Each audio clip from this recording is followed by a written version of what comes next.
Game. Chika. Shoot. Hi, Game. Marian. Congratulations, Yan, for another endorsement. Ilan na? Ano ba tong Mukhang nagpapaganda sa'yo ngayon? Yung Ito latest nga. beauty secret ni Marian. Ito nga ang snow. Sabi nga namin kanina, hindi ito pang paputi ha, pang pag-glow to ng skin para at least kung stress ka, kung feeling mo haggard ka dahil napuyat ka, napagod ka sa trabaho. So ito yung supplement na kailangan mong i-take.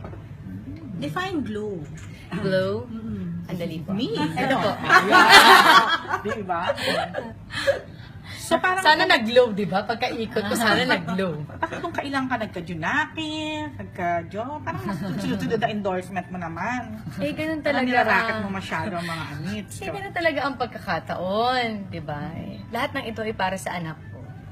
Yan, hindi ka pa sinasabi na iba na ngayon may anak na mas gumanda at mas unet. Okay na yun kaysa naman pumangit ako nung nagkaanak ako. Observation ng marami. Pero yun Okay yung lang yan kung ang madalas pagiging nanay, kung yun ang feeling nila nagbago o may nangyari o ba parang iba na siya, okay lang yun kasi yung hindi matatawaran ng pagkakaroon ng isang anak. So ano man ang kapalit niyan, kaya nga kailangan mong alagaan yung sarili mo, kailangan may maintenance ka, kaya nga buti na lang na-introduce sa akin tong snow na to. Agree ka ba doon?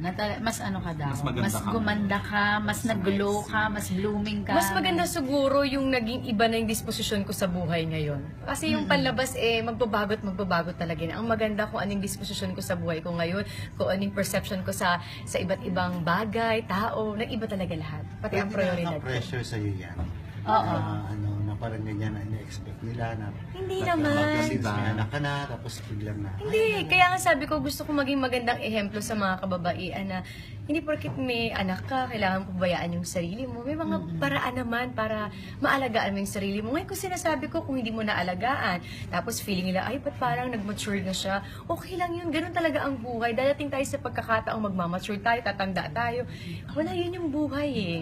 Sabi ka takot sa'yo. Hindi ako takot, di ba? Ba't ako matatakot kung bibigyan ako ng maraming pang-anak, di ba? Okay lang yan. Tsaka nakita naman nila ako nung bagets ako, wala sa masabi pag bagets ako. So ang sabi ni Dong sa'yo, bakit gano'n mas gumaganda ka ngayon? May gano'n siya sa'yo. Gawa tayo baby. Mas sabi sumisexy. niya. Ano mga sexy? Ano mo na? Ano Gusto mo niya na? na, pero di ba pwede? Pero gusto nyo na, Ayaw gusto mo nyo pa na. yan. Bakit hindi? Kailangan ko mo? munang mag-soap. Pangako ko yan sa Ah. GMA at tutuparin ko yan. Pero after nito, Go agad. Sabi ng manager ko, go agad. After Superman. Ay, ano naman ako, very honest naman ako. Oo. Sinasabi ko naman yan sa GMA na after nung soap ko, magta-try talaga kami. ulit. Sana bigyan kami uli ng pagkakataon na bigyan uli ng chikiting. Boy naman gusto. Sana. Well, kahit ano, kung all girls kami, di swerte ni Dong, nag-iisa siyang lalaki sa buhay namin. Ngayon kung may boy, di okay. Basta gusto, ilan ang gusto mo ba? Nakikwento mo na kay Zia. Gusto ba niya? Tanungin mo siya, alam niya. Sabi niya, baby boy. Baby boy! Baby brother daw. Oo, gusto niya na. Oo. So, ilan ba gusto mo? Mga 4-5. 4-5? Kasi nag-iisa ka eh. no? Pangarap ko yun. Oo. Okay lang, nababalik ko naman yung bewang. Oo nga. Kung hindi mo ba ibalik, kayaan mo na. Ngayon ba nang bewang mo yan? 14? Bumalik na yata, baka 19? Bumalik na yata. Ano? Bumalik na yata. Oh. 19? Bumalik na yata. Kasi isang dangkal ko na lang yun. Oo nga, Isang Kumbaga na kayo ng kambal. Okay Kung lang. marami nga, naman. ang gusto niyan. Okay lang, pero last hooray na yung kambal. Last wag na muna sa ngayon, last na hooray yun. Pero Marian, di ba talaga? Oo, Five sana, talaga, 4 o maximum. 5, ganon. Ate yan, pwede mo kami kwento ng bagong soap mo? Sa bagong soap ko, tulad ng sinabi ko kanina, tumugma naman kasi pangarap ko maging teacher, di ba? Dito sa soap ko, teacher ako. Ba't pinalitan mo? So, super mom, kasi super mom ako Superhero. dito. May nakita na namin yung mga BTS na parang may mga action. Super action talaga siya. Halo-halo actually. Ay, baka magaya ako. Magalit na naman sa sinukwento ko na pag nalita na naman ako, di ba? Huwag na ikwento. Pero kailan ba yan? Short lang po. Basta yun yung konsepto niya. Superhero ako, mapananay man ako, o nasa eskwelahan ako, magtatanggol ako ng mga inaapi. Patikim May ng change costume costume ka, mo. may Yan. ganon. Oo. Patikim na kwento. Hindi! Ano ka ba? Nanay na ako, tapos na ako sa ganyan. So, may pa-costume nga rito. Meron pero minimal lang. Hindi naman yung OA na nakako. Minimal. Less skin? Oo. Nanay na ako. Lumugar ako sa dapat kong ikalugar. Hindi na yung maladar na. Kamusta taping niyan? Pag may Tulad mga ng ano sinabi ka ba, ko, kamusta? umiiyak talaga ako kasi namimiss ko yung anak ko. Sabi ko kami separation anxiety talaga. Kung minsan tumatago ko dong, sabi ko dad, namimiss ko na si Zia kasi naka-monitor ako. Umiiyak talaga ako. Sabi niya, nasan ka ba? Nasa van. Ba't kasi nasa van ka? Bumaba ka, makipagkwentuhan ka doon sa mga staff doon para malibang ka. Hindi ko na mamalayang oras pa uwi ka na. Minsan tumatawag ako kay ate, yung anak ko, namimiss ko na talaga. Mukha talaga akong sira. Ganun talaga eh. Si Don may work na rin. Pareho kayo may work na. Paano si Zia? Magkaiba kami, pero may movie MWF. siya. Paano yun? Yes. So, anong cut-off Yung mo movie yan? naman niya, Pag- parang call time, late call Anong time. cut-off mo? Magalit sila. Basta may cut-off naman ako sila. Mas maaga na yung cut-off. Na pag-uwi mo naman. Pagdating niya, doon na magkukulit. Tulog na. So, pag umaalis ka, tingin. So ano to? Paano kung mabawi yan? Kasi tulad ngayon, after nabuta kami sa mall, mag-rides kami, maglalaro Oh, yun, ano ba nakakatuwa, no? Parang yun yung, ano nyo, no? Bonding nyo talaga. Oo. Ang Sabi mall. ko nga sa kanya, anak, mag-work muna si mama. After doon po tayo mall. Sabi niya, mall? Okay. Right? Horse? Horse, Nemo? Sabi ko, yes, yes, yes, after. So, ate yan, ano na kayo? Pareho na kayong superhero. Oo nga. Ayaw nga, Robin Hood kasi. Tama. Pero iba naman yung tema nung kanya, iba yung akin. Speaking of superhero po, reaction lang po kasi may magsasot na ulit ng superhero costume na sinuot natin before as Darna. Reaction mo lang, si Liza Sobrano yung new Darna. Oo, okay naman. Ganda siya, perfect para sa kanya. May message na ba yan kung paano? Naku, nakakahiya naman mag-message bilang hindi naman kami magkakilalang dalawa. Nakakahiya naman. Good luck! Pero for sure naman, kahit sino magsuot din yan, siguradong susuportan. Especially kung siya, na parang majority naman yata, siya yung gusto. Tsaka maganda naman, tisay, sexy. Kaya niya yan. Hindi ka pa magbabalik pelikula, yan. Wala pang talks. Meron pong ino-offer, wag ina pong sabihin. Ganito na naman ako. Bakit? Pelikula. Bakit? Bakit kailangan tayo sa anak ko? Isama mo sa Dapat Uy, gumawa edit ka niyo, muna pagalitan ng ako isa. ng mother lady. After ng... Oo nga pala. Huwag na. Ang yun na daw. Okay, iba naman po. Si Ai daw, ano, nag... Oo, special guest namin siya. Special Oo, guest. sabi ko nga sa'yo, tinatalakan niya ako. Sabi niya, kambal, tanda ko na pinagpa-fight scene mo pa ako dito sa ibabaw ng tren. Sabi ko, okay lang, sinuuto ko. Ay, kambal, chika ko na, chika ko na. Pero sabi niya, pagod na ako ah! So, parang yung last movie nyo. Parang gano'n. Kung kuligas. Pero ang laki rin ng binawas ng weight niya, no? Ni Ai, no? Hindi siya actually nag-diet siya dahil sa health niya. Hindi dahil gusto niyang sumeksi. Yan, kailan ba ang airing itong ano?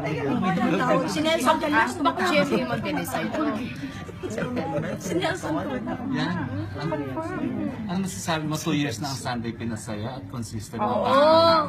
Congratulations! Basta mahusay naman kasi yung mga head writer namin doon at lahat ng bumubuo ng Sunday Pinasaya. Siyempre mga artistang nandun, mahuhusay din kaya siguro naging successful talaga. Ba't na wala ka last night?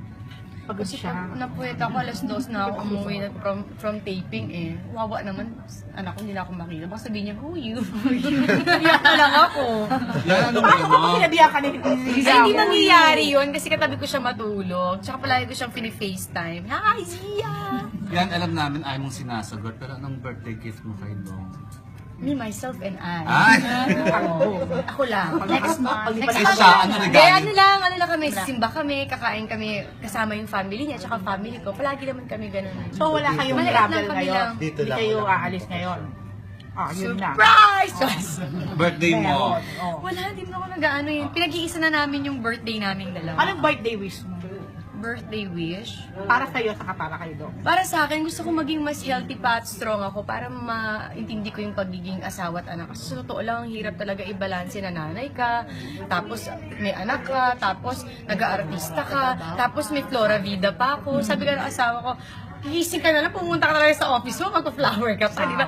Lilutuan ko yung anak ko, o papakainin. Pero ang Ay, fresh ka mo muna, pa ha? din. Grabe, Punta muna puro ako anak sa flower ka. shop. Hayaan Hindi mo ka na. hagad na, fresh.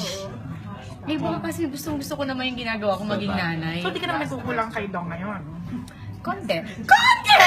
At least may pag-awit. May phone in question si Nitz yan. Ano yan? Tuloy daw yung wedding gown na re-regalo mo kaya. Siyempre naman, of course naman. Ayaw nga niya, kasi pati sapatos nga binibigay ko, ayaw. Flowers. Napipressure ako, pero gagawin ko. Pati flowers. Gagawin ko. O, wish mo kay Dong na birthday din yan. Wish ko sa kanya, ayun din, maging healthy din siya kasi sunod-sunod yung trabaho niya. Sana, alam mo yun, siya magkasakit. Tapos, syempre, maging strong pa rin yung relationship namin, especially, gusto pa namin maraming anak, di ba? Kaya na-enjoy lang namin buhay mag-asawa at may anak. Kaya nakwento sa'yo yung movie na gagawin ni Dong under Star Oo, Cinema. oo. Natuwa ako kasi bago pa siya mag-press ko noon, sinabi niya na sa akin, yung tinanong niya sa akin, maganda ba na gawin ko to? Ganun naman kaming dalawa, very transparent naman kami sa lahat ng gagawin namin. Any chances na gumawa uli ng movie under Star Cinema? Sino? Ikaw po. Ayaw naman ni Mom. Ay, nagkakamit mo ang actor talaga. Ayaw naman ni Mom. Pero pwede naman. Ayaw niya ako payagan. Yan, sabi mo kanina na minsan di ba nagtatampo si... Eh, just lang natampo. Oo, Diyos ko si Dong pa, ay pinaka-understanding sa buong understanding na salita. Pero ikaw hindi naman parang like yung biro lang, parang uy, yung attention mo puro kay Zia na lang. Okay lang yun. Walang dahilan para pagsilosan ko yung anak ko. Diyos ko, dugot laman ko yun, di ba? Okay lang yun. Mas, sobrang gusto ko pa nga na yung attention niya na kay Zia. Nakikita kong gano'n siya kabuting tatay eh. Okay ako doon. Yan, paano niya na-maintain na hindi maging spoiled pag nakasisiya? Ay, hindi, pag may mali siya, sinasabi namin sa kanya. Ewan ko, pag makikita niya yung anak ko, pag kinakausap niyo, mabilis siya umintindi. Pag sabi ko, hindi. Tsaka malita yung nanay, so takot siya. Pero Kayo na siya mas takot. Akin. Seryoso? Siya lagi kasi. Zia! Yun na. Mga ganun. Siyempre yun. Mama, love you. Marunong maglambing. Siguro isa yung sa nakuha ng anak ko sa akin. Sobrang karinyosa talaga. pero naniniwala ka ba na yung pagpalo is tamang way of discipline? Hindi pa namin na pag-uusapang mag-asawa kasi paano ko papaluin yung anak ko kung hindi ba siya totoong nakakaintindi ng mga sitwasyon. Siguro kung nakakaintindi na siya ng sitwasyon, ano mo kailangan palutin? Well, depende. Pero pinag-usapan namin mag-asawa, parang wala pa kami sa ganun eh. Siguro pag lumaki, may kasalanan kausapin. Pag hindi talaga, turutin sa singit. Hindi, hintayin ko siguro lumaki. Kasi sa ngayon, parang unfair naman sa anak ko kung papagalitan ko, papaluin ko. Eh, hindi pa niya naiintindihan. Kahit sabi ko, anak, ganito. Kahit ganunin mo, kawawa naman kung papaluin mo. Marga, may plano ka ba mag-Instagram season? Like ng other mga Ay, ayoko. Gusto ko paglaki niya, kung gusto niya mag-Instagram siya, gawin niya. Pero yung para kami ang hahawak, Pero may gusto Instagram. namin ibigay yung privacy na yun sa anak namin. Yan, excited ka na mag-direct ulit. Eh, first time ba to? Nag-direct na ito? Oo, Diyos ko. At totoo lang, sabi ko nga sa kanya, mahal, yung emosyon ko, kinakabahan ako na director kita, ha. Yung totoo, parang ayoko nang gawin, ha. Sabi ko gano'n sa kanya. Kasi sabi ko, strict ka daw na director niya. Ba ako doon, hindi mo ako asawa doon. Director ako. Gano'n, asar talaga ako. Well, exciting kasi palagi niya ako tinitext na, na-miss kita katrabaho. May ganun kasi siya sa akin. Baka nasa TV ako, mag-selfie ako, sisend ko sa kanya. Text siya sa akin, alam mo, mahal, na-miss kitang katrabaho. So ito yun, if ever... Siyempre sensitive nga, ngal-ngal na naman ako. Iyak na naman ako. So if ever dito kayo magkakatrabaho Oo, ulit? sa Tadhana. Pero bilang director. Director. Kailan to? August 3. Kailan? August August 3 niya. Parang pa-birthday niyo na rin. Oo. So yan, ayun nga. So namimiss niyo naman ang isa't isa magkatrabaho. Bakit hindi niyo gawin yan before ka mag-baby uli? Ano Or yun ang Yung gagawin magkayo